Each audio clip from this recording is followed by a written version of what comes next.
not my maiden speech, so don't use the bell. Unlike Mr. Pandya साहब की जैसे ये मेरी पहली स्पीच नहीं है, तो इसलिए टाइम की पाबंदी आप मत लगाइए सर.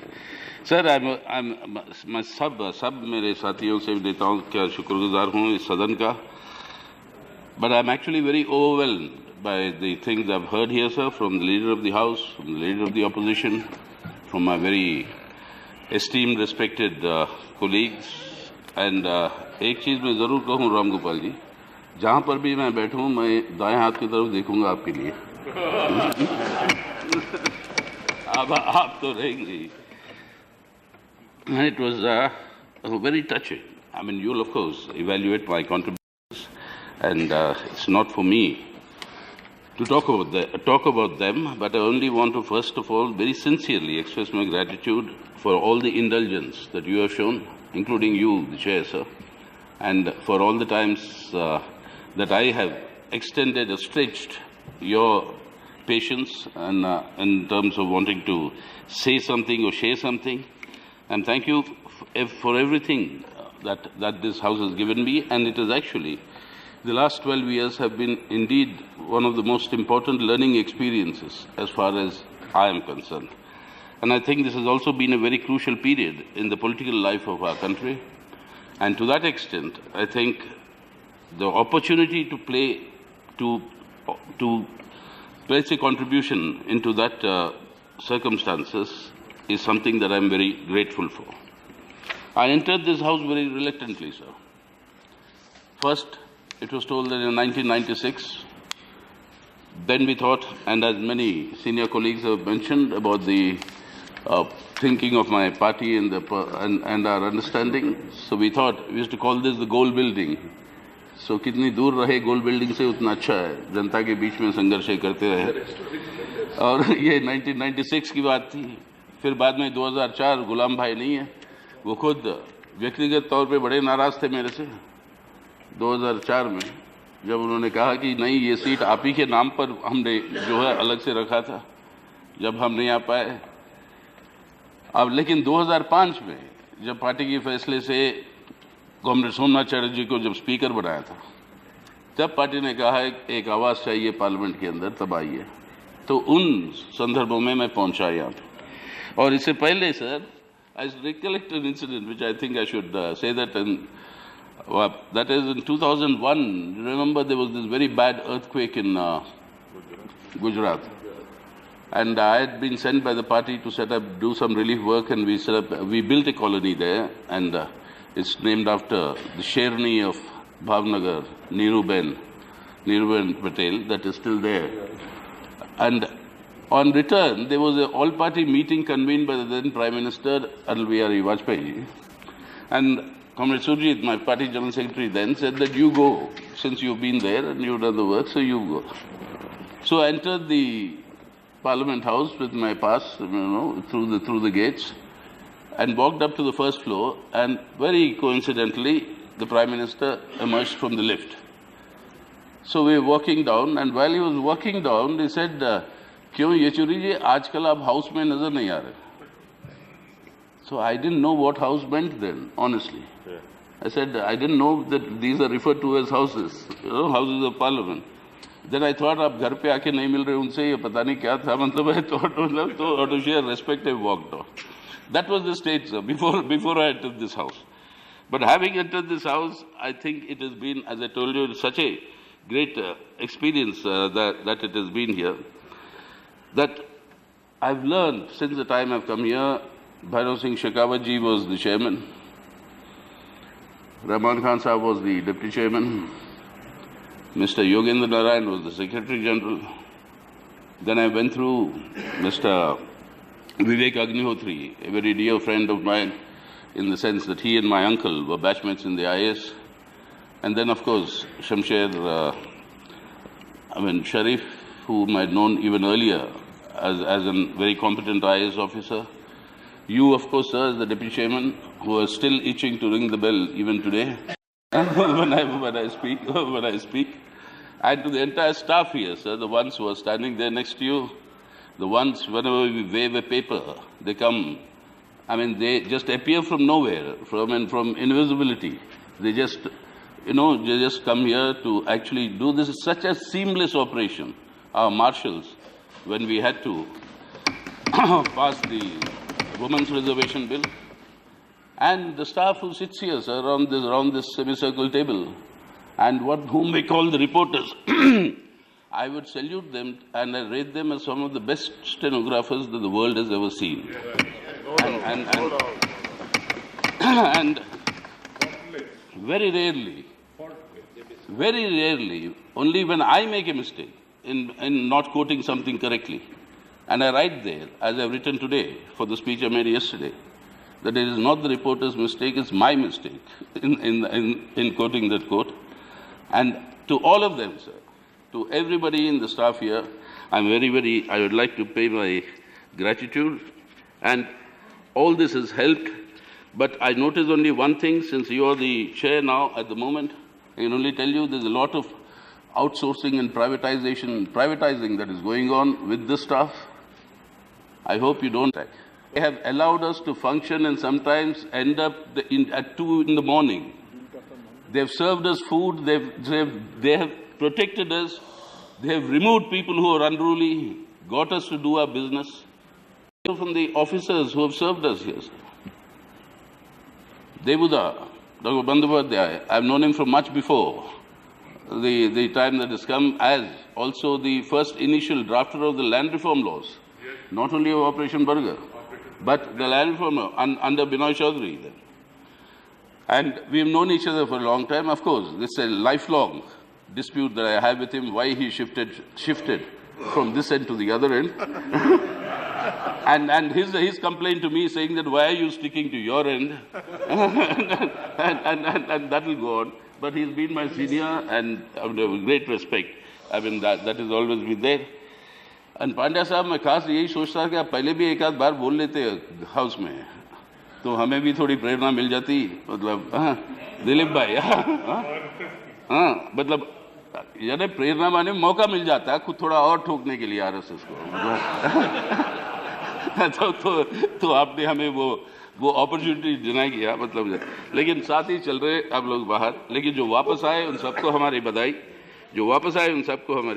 लेकिन sir, when I was talking about the Debuda and the steel frame, or Secretary General here, the ones before, who come from our IAS, IFS and your police service, what Sardar Patel called the steel frame that unites a country.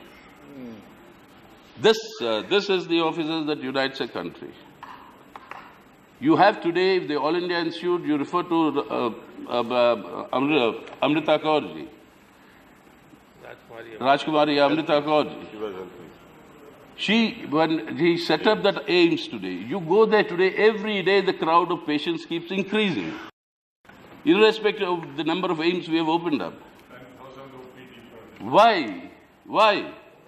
Because you have there the quality of the doctors who are not enamored by the crores they can make if they can go into a private hospital or go to Dubai, but they serve our country, sir. And we were talking of Satyendra Bose and Professor Bhargav, the scientist. And we were talking this morning of the chairman not using his honorary degree of DLIT, never calling him a doctor. These are the value systems that kept this country today. If you can fire a rocket to Mars, it is not because of any external technology that you got, but what we developed ourselves. And that is the faith I have, sir, as I leave this house, that this August House will strengthen that internal strength of India. Not on outsourcing. And not through making ourselves dependent on others, but actually building our internal strength. That is, we look inwards to expand outwards. Not plagiarizing the culture. And that, sir, can only happen. That can only happen, sir, if we actually understand the glory of what I am talking about. When Swami Vivekananda talks of the Vedantic mind in a Islamic body, that is the future of India. Swami Vivekananda was not somebody who didn't see what is the future of our country. It is only the syncretic evolution of India as we know today that is our strength. If on our diversity you try to impose a uniformity, whether it's a religious uniformity, whether it's a linguistic uniformity, whether it is a cultural uniformity, then this country can never remain together. It will only implode. Our country can strengthen only when we strengthen the bonds of commonality that run through our diversity. And that bonds of commonality that run through our diversity, sir, that must be the focus. And I beseech this august House, because from my own experience of the last 12 years, it is not only that we reflect the concerns of the people outside. About that, sir. When we say Sara Jahan se Acha, Hindustan Hamara, हम बुलबुले हैं इसके, ये गुलसिता हमारा. What is this, sir? We're talking of a garden where there'll be various flowers, there'll be various birds, there'll be various scents, and there'll be bees that will be interconnecting between these flowers. That Gulsita is our country. Let us not target any one specific group or anything else for our narrow, petty, immediate prospects. That in the long run will only undermine all of us together. So my only appeal there, sir, is that in today's situation, we are, I think, living in a period of what is normally called as the post-truth. Post-truth, sir, has been defined by the Oxford Dictionary as the most influential word of 2016, last year. And how does it define it, sir? It's called the word of the year 2016. It says that post-truth means, quote, relating to or denoting circumstances in which objective facts are less influential in shaping public opinion than appeals to emotion and personal belief, unquote. This post-truth is not Indian reality. We have to get back to that Indian reality. When the leader of the House, about whom I have very fond association for how many, 45 years now? We go back to 45 years. He's not wrong when he says that we have grown up together. But he's also not wrong when I say that always through these 45 years we are on the either side of the fence. You're there and I'm here. I mean, in terms of our ideological position. But yes, here we will debate. We will debate. We will debate with all sides. We will debate, but then the point is it is this country, this constitution that has to be strengthened and carried forward. And yes, to the leader of the House, when he jocularly said that since Sitaram has never been in government and he makes all these atrocious demands and things that are not practical, I'm sure that's a value that they also share sometimes. I mean, when they're many a time. It is adulterated. No. But sir, one thing you must grant me, and my party. Though I don't believe in intellectual property rights, if there's any intellectual property rights, sir, that we must be given without any hesitation, it is the concept of outside support. Outside support is the intellectual property right of the CPIM. and that is something that you'll have to give. Don't repeat that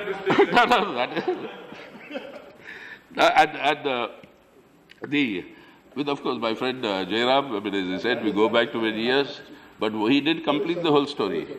He didn't complete the whole story. He said, Sitaram Yechury, I called you Sitaram Obituary.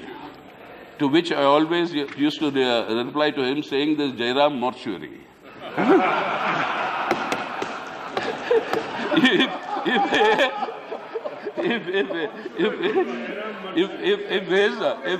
If his policies are followed, if his policies are followed, you'll be in the mortuary. But in the lighter way. But in the lighter way, I'd only say this, sir. But having... Jairam also has not changed. He continues to write obituaries.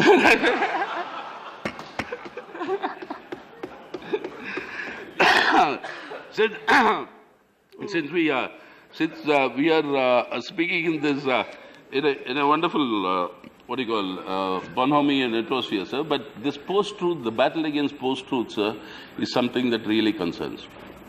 It concerns us. We've spoken so often here. Please come back to the realities of what we are. Yes.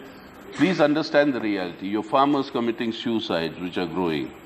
Your youth that is going around the country feeling a sense of insecurity. We are the youngest country in the world. If we can give our youth education, health and jobs, nobody can stop India from being the leader of knowledge society in the world. We have that potential. Please address to those issues and let us not get diverted onto other unnecessary, issues of rupture rather than unifying in order to build a India so that we can create a better society in the future.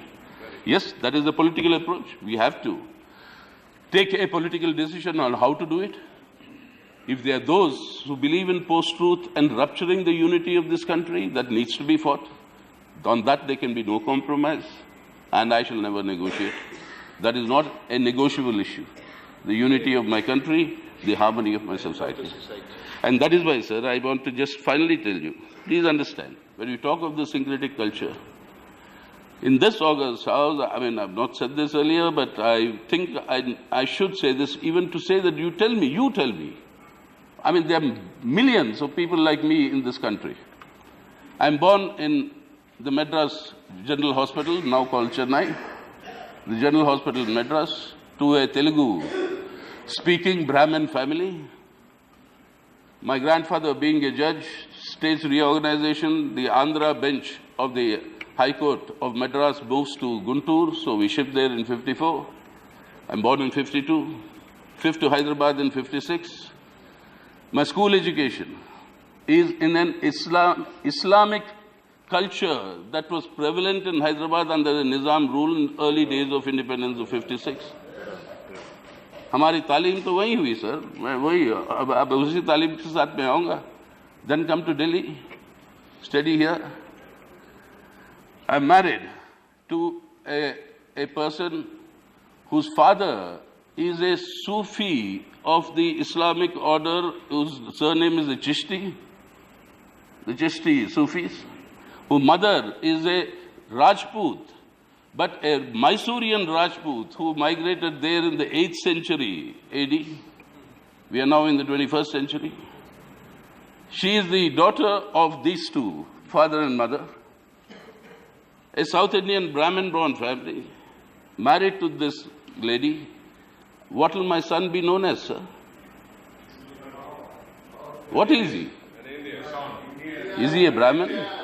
Is he a Brahmin? Is he a Muslim? Is he a Hindu?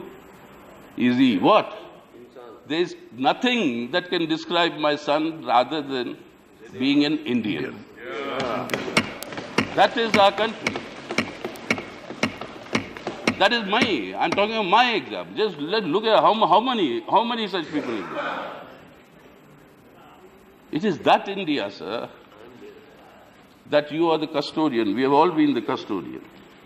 We are all the custodians of that India that we have to preserve. इसलिए जैसे मैं कह रहा था, मेरा तालीम की शुरुआत हुई है हैदराबाद में, और तालीम मैं समझता हूँ खत्म नहीं होती, जिंदगी भर चलती है. जब तक हम जिंदा हैं हम सीखते ही रहते हैं. तो मखदूम मोइनुद्दीन साहब थे हमारे हैदराबाद के मशहूर क्रांतिकारी शायर. आज भी सीपीआई का ऑफिस का नाम मखदूम भवन के नाम से जाना जाता है. एक कम्युनिस्ट थे जिन्होंने मशहूर उस जमाने में गाने लिखे थे. ये जंग है जंगे आज़ादी के परचम के तले. और बाद में वो कहते हैं कम्युनिस्ट की विचारधारा, ये आज़ादी क्या मजदूर का जिसमें राज ना हो.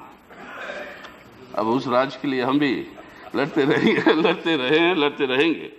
लेकिन वो मखदूम का एक शेर याद आ रहा सर. मखदूम के बारे में आप सभी तो जानते हो, बाजार फिर आपने, और उसके अंदर जो गाने और जो डायलॉग है वो सब छोड़िएगा. लेकिन आखिर में मैं कहना चाहता हूँ सर, हयात लेके चलो, कायनात लेके चलो. हयात लेके चलो, कायनात लेके चलो, चलो तो सारे ज़माने को साथ लेके चलो। यही मैं चाहूँगा कि इस ऑगस्ट हाउस की मेरी गुजारिश यही है कि पूरे ज़माने को साथ लेके चले, एक बेहतर भारत का निर्माण करें और जहाँ पर एक बेहतर उस मंजिल तक हम पहुँच पाएँ जो अभी भी अधूरे रह गए। जितना मेरा योगदान रहा 12 साल में मैं कर पाया, आप सबके लिए मेरी शुक्रगुजार हूँ मैं, आपने ये मौका दिया। बेशक जितनी भी हमारे बीच में तनाव होती रही, लेकिन कभी कभी हंसी मजाक भी हो जाती थी और आज भी जैसे जैसे वो होती रही, लेकिन मकसद को ना भूले। I only hope that thank you very much for giving me this opportunity again. Thank you. Thank you.